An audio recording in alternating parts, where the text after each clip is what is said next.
बिस्मिल्लाहिर्रहमानिर्रहीम अस्सलामु अलैकुम वरहमतुल्लाहि वबरकातुहू।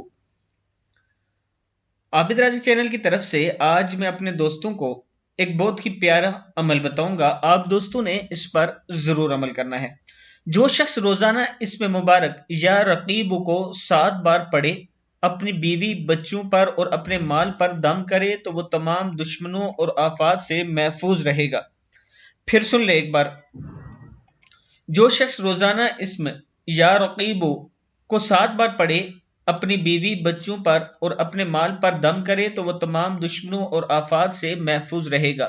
या रकीबो अल्लाह ताला का नाम है, इसमें आजम है, और रसूलुल्लाह सल्लल्लाहु अलैहि वसल्लम ने फरमाया है कि इसमें आजम से अल्लाह ताला से मांगा करो, अल्लाह ताला जरूर अता करता है। आप दोस्तों ने इस पर जरूर अमल करना है और आगे जरूर शेयर करना है। अस्सलामु अलैकुम वरहमतुल्लाहि वबरकातुहू।